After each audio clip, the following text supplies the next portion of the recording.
relationship with Qawaid Fiqhiyyah. Qawaid Fiqhiyyah, according to etymology or language, means the basic or foundations of knowledge or understanding. The definition of Qawaid Fiqhiyyah according to Islamic terms and law, according to Islamic law, Al-Taftazani is that Qawaid Fiqhiyyah is a universal law or kuli which can be applied to all its Jews, so that the laws of the Jews can be identified from it.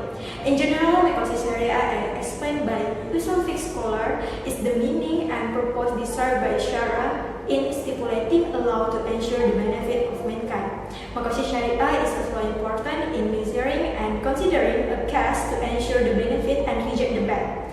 The consideration that become the measuring stick should be based on the values of the Quran and Al-Sunnah, which are the basis for ensuring that it is within the framework of the Shariah.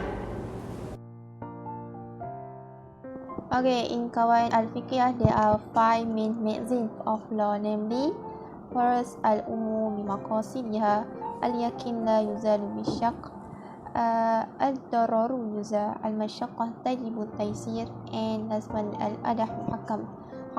However, there are also 140 other legal magazines, includes under it as well as linking methods, types based on several other articles.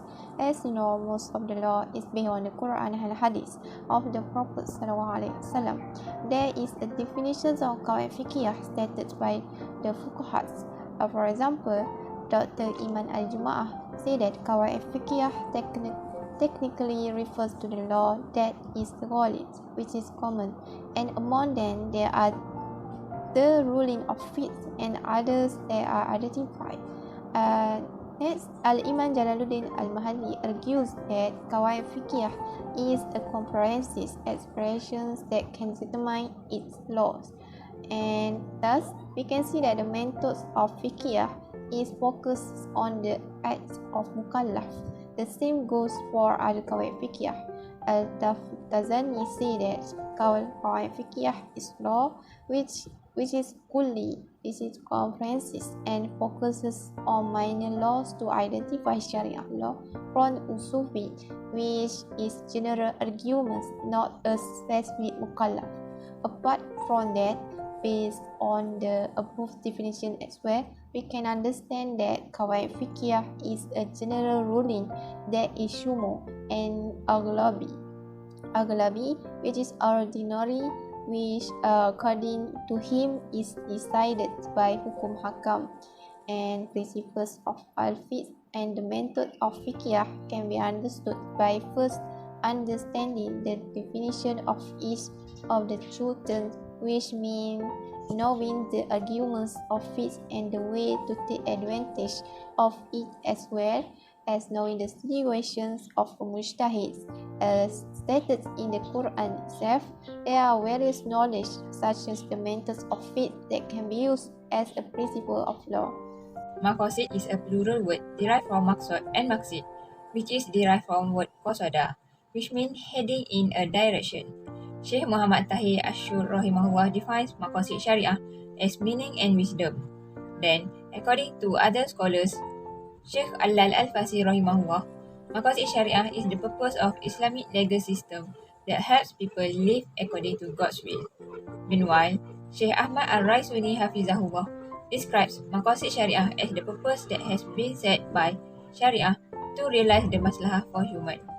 For Imam Al-Ghazali rahimahullah, he explained that the purpose of Shariah is divided into 5 parts, which are to maintain the religion, life, mind, lineage, and property. And lastly, Imam Ash-Shatibi rahimahullah believed that every Muslim have agreed that Shariah is divided law that guards important aspects of life, such as religion, life, lineage, property, and mind.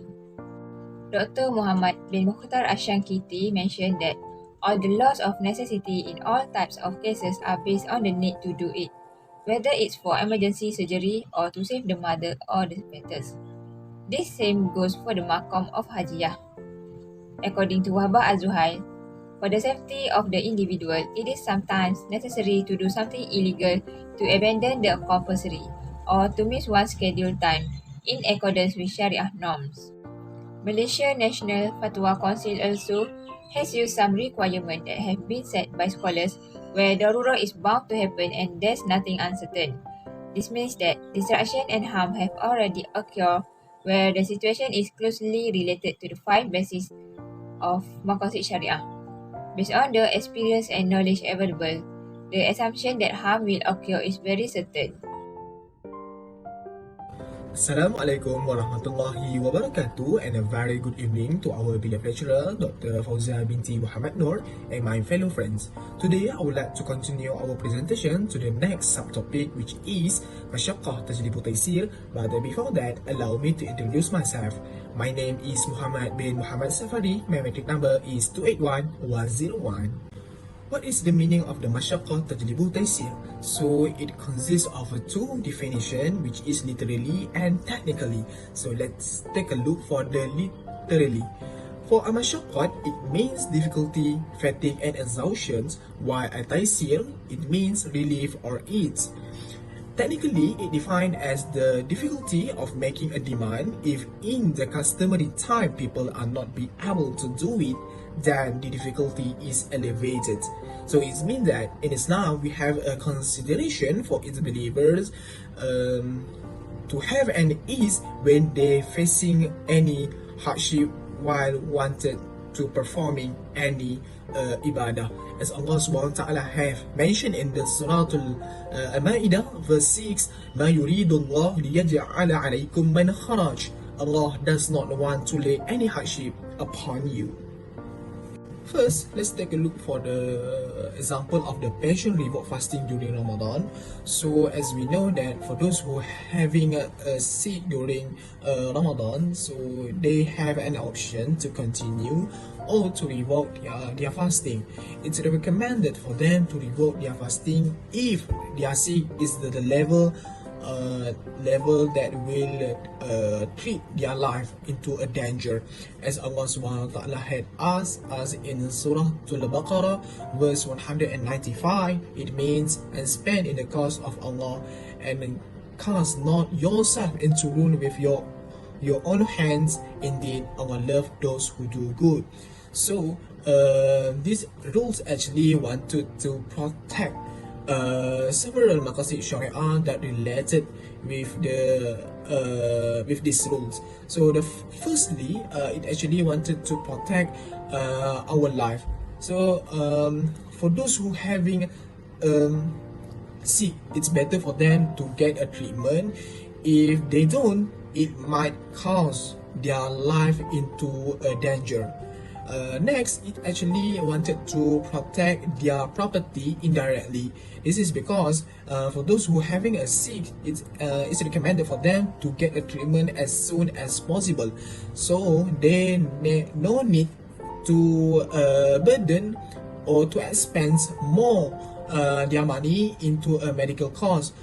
It will be hard for them, especially for those who have children, who have family members to feed. And lastly, it actually wanted to protect our religion from any slanders from its worshippers or from the other religion who might be taught or assume that Islam actually a religion who burden its believer, but the reality is it's not. For the discussion, or accordingly, another example of relevance or contemporary problems based on the meaning of the base about Masyaqqah Tajlibu Taysir is the necessity of the doctor informing Solat Jamat while on duty.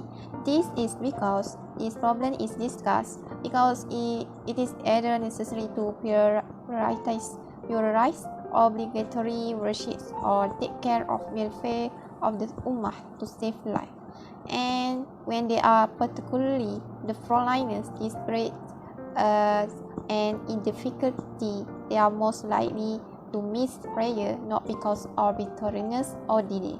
So it can be concluded that the need to perform Salat Jamak due to illness on the important task, a person can carry out the task calmly while ensuring the well-being of the people by covering all the elements that can harming worksheets and threatening the life of Muslims themselves. And we are aware that performing the prayer is obligatory and is done even in difficult situations. This is because Islamic principles are very important to human life in terms of safety, harmony, and peace. For by rejecting all difficulties and understanding things that harm themselves and others. In addition to fulfilling the demands of Shariah Maqasid, which is to keep life and religion as a purity. Next is the same the context of munakahabs, that a marriage contract without a wali is invalid, and a woman cannot marry herself because a woman cannot marry herself or other women. Therefore, if woman loses her wali and her place of residence is known whether he's alive or dead, the woman must appoint a man as the wali judge to marry her in fulfilling the legal pillars in the marriage contract. When there is assistance, guidance, guardianships, Islam made the matter of marriage as something serious and earnest, so that women are not allowed to deal with the case alone. With the guardians, the position of women is more secure and respected. It illustrated that the ownerships of these women is large trust, because the system of guardianship is considered to be a part of the process of handing over the trust, in which the right of custody is wide.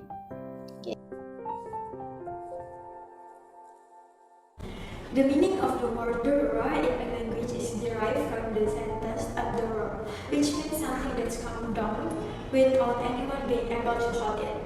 Darura is protecting the soul from being destroyed or in a very vulnerable position. So, in a situation like this, harm allows something that is prohibited. Based on the opinion of the scholars, darura is a difficulty that will determine human existence, because if it is not resolved, it will threaten religion, life, lineage, property, and human honor. The concept of the law provides an understanding that humans must be kept away from danger or not to harm, but by themselves and by others, and they should not cause harm to others. Explanation of the rules of ad-darura Islam does not want any mudarat, so it's adherence. So it must be eliminated if any. This method is often expressed through the hadith of the Prophet Muhammad. You must not give mudarat and repay mudarat. The scholar differ on the words darur and dirar. Namely, first, Al-Husayni interprets al-darar as for you there is a benefit, but for your neighbor there is a mudarat. While al-dirar means for you there is no benefit, and for other it is detrimental. Second, other scholars interpret al-darar as making mudarat, and al-dirar means bringing mudarat outside the provisions of Shariah. For example, if a neighbor makes a drain for his house, which causes the fragility of the walls of his neighbor's house, so that it can make it collapse, then the construction of this drain is not allowed for this reason, and even the obvious danger in it, right? From this, legal experts in establishing the general legal principle in household relations, that the freedom of neighbors in exercising their ownership right is limited by the obligation not to bring real danger and damage to the rights of their neighbors. In all conditions, a person cannot be forced to lose his rights, which has the potential to cause harm to other people. If indeed he was there before the neighbors, for example, if a person occupies or builds a house next to a bakery that was established before he occupied or built the house, then he has no right to demand the closure of the factory on the grounds of the negative effects he received. That is because he himself entered the danger zone with his own will and choice. A lesser mudarat is taken between two mudarat, means if a case or exchange causes a danger that can cannot be eliminated except by one other harmful act in which one of the two dangers is greater than the other. Then the greater harm is eliminated with the smaller one. However, if the action brings greater consequence, then it should not be done. If it is related to general mudarat or social hazards, it is no longer seen whether the cause of the hazard exists first or is new. But under any circumstance, this hazard must be eliminated. For example, whoever built a big can in the middle of public road or built a bridge that makes traffic flow difficult, then he can be ordered to destroy it, even if it takes a long. The example that can relate to Maqasid in Ad-Darar Yuzal is dwelling. Dwelling is a part of Daruriyah as it is a significant for privacy space and a place for people to perform ibadah. Allah Subhanahu Wa Ta'ala already mentioned the needs of dwelling for every human being in Surah An-Nahl verse 80, which means God has given you homes to rest in, tents from the skin of animals, and a way to travel and camp easily. From their wool, fur, and hair, God has given you clothing and possessions for a time. The main Maqasid Shariah that can be seen in this case is for the sake of maintaining religion. This is because everyone is allowed to worship in their respective home, either being alone or with family, such as performing salah, reciting Quran and others ibadah. Then the next Maqasid is to protect life. This is because dwelling itself synonym with the terms of shelter. This is also included for Maqasid in protect mind and property. This is because house can be served as a shelter to avoid any life from being affected from any disaster and also become a place to keep property. And lastly, the Maqasid Shariah can be seen in this case is to protect lineage. As a Muslim, we are obligated to cover our aurah, especially for women. So, the best place to maintain aurats from being exposed to the outside world is at their own house. Maxim that used in this situation is ad-dararu yudfa'u bi qadari al-imkan, which states that any harms, whether harm or injury, should be kept as far away as possible. There is also an obligation to seek treatment as well as prohibition on suicide. Suicide is taking one's own life on purpose, such as shooting themselves, plunging from high places, hanging themselves, drinking poison, and many more ways.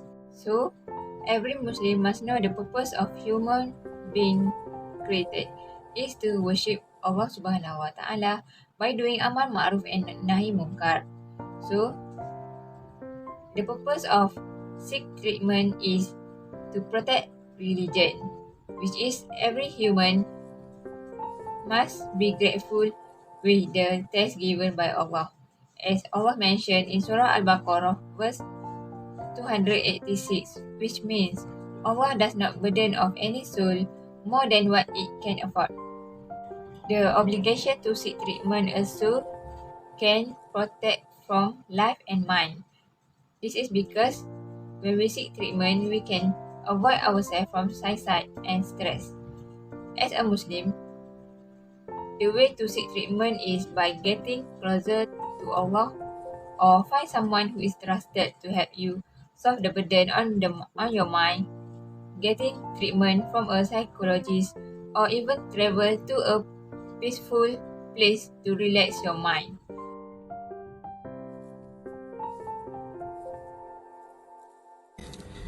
Okay, regarding about the suggestions, how can we bring awareness towards the public about this Qawaid Fiqhiyyah and its relation with the Maqasid Shariah? So it's very important for them to know a little bit about this cause because it will be bring beneficial for their life. So it will be start with the government. So the government need to play their roles by putting some syllabus about the Qawaid Fiqhiyyah to the primary school and secondary school in Islamic studies. So it will create an early awareness towards our children. Next, it will media should take a part on this by organizing or promoting any program like a talk, a forum that related to the Qawaid Fiqhiyyah and Maqasid Shariah when there are issue arise, like the COVID-19 previously that have been a program that have been organized by our senator, which is Datuk Dr. Zulkifli Al-Bakri, who organized a forum to answer all the questions that have been raised about the vaccine towards the public. So lastly, it will be come from individual, which is we can encourage people who in education or any Sharia scholars to research more about this Qawaid Fiqhiyyah and its relations toward Maqasid Sharia and publish it. They are researching their articles or their books towards the public, so they will get known about this cause, and it's actually recommended for them not only publish it in book or articles, but you can promote it towards any media social like TikTok and make it as a content, so youngsters nowadays will get noted about this cause. So that's all from me. Thank you.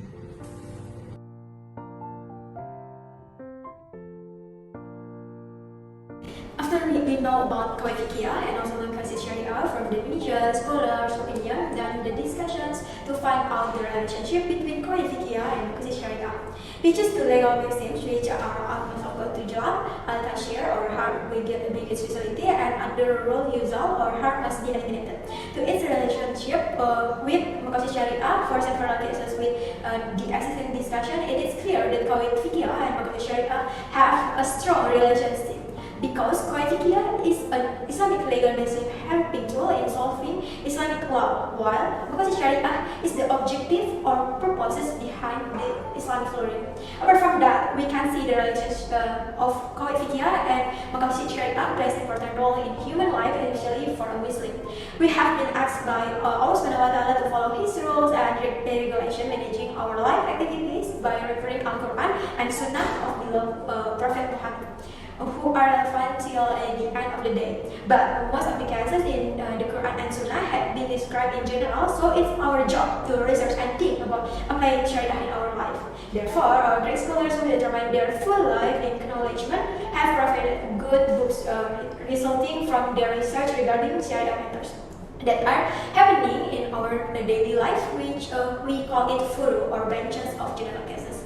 So we are encouraged to read and find out the wisdom behind the rules of Islamic law that Allah Subhanahu wa Taala ordered us to follow. While having a better understanding of relation between Qawaid Fiqhiyyah and Maqasid Shariah will bring peaceful in our mind and open our eyes that every rules that set up for us not only to restrict our activities, but it's actually bringing harmony in our life with others as well.